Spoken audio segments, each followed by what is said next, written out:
I'm here to introduce Mark Gibbens, who's taken on a very ambitious task of walking around Australia to support cancer, and he's now in Bega.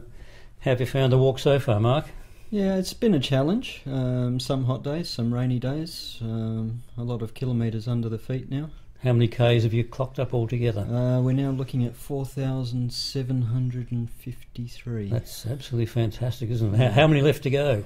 It's just under 500 to Sydney. Right, so you're nearly there. You're on the downhill run. Definitely. And looking forward to the finish too. I'll bet you are, yes.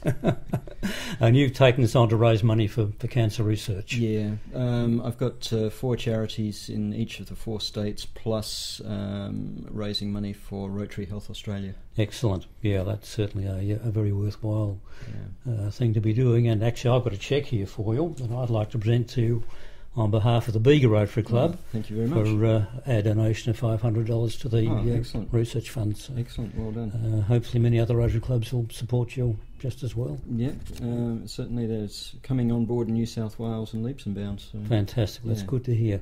Oh, thank you very much for that. And I guess you've had some fairly unusual experiences on the trip, have you? Anything you'd like to relate to us? Yeah, one surreal experience. I was walking through the Nullarbor and just going up an incline, and there were 2 vans parked on the side of the road, and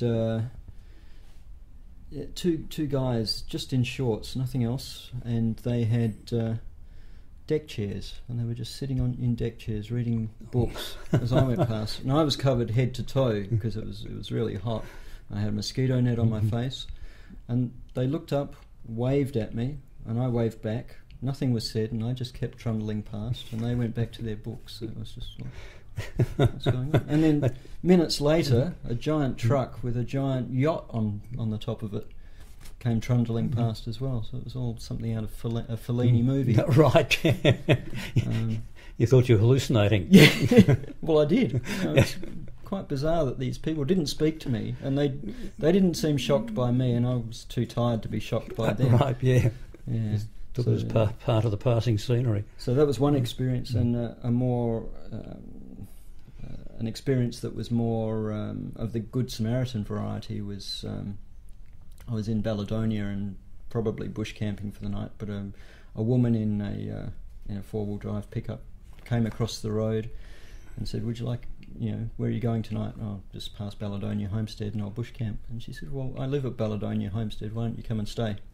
So her and her husband put me up for the night, which was nice. She's not the first person to do that. But then saw me off the next morning, and the morning after that I was some 100 kilometres away, and Bob the postman pulled up alongside me and said, "I've got delivery for you." Oh.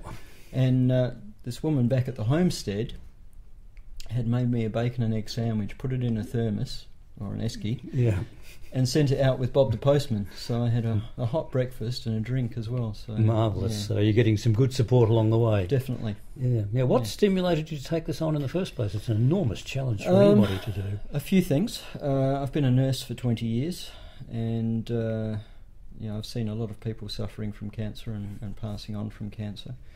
And I wanted to do a bit more than just nurse at the bedside, and make a bit more of a difference. So hopefully this walk will help raise funds for research, and I won't have to be sitting next to somebody who's in their last moments of life. So that's one reason. The other reason was a mentor of mine, or a school teacher of mine, who I've known for 30 years, was heavily involved in getting students into charities, and would do a charity run from Ceduna to Adelaide to raise money for various charities, and he passed away from cancer 2 years ago, so this is kind of to honour him. Right, a memorial to him, yeah. So, yeah. Oh, that's certainly a magnificent effort, and we congratulate you. Thank you. Good. Yeah.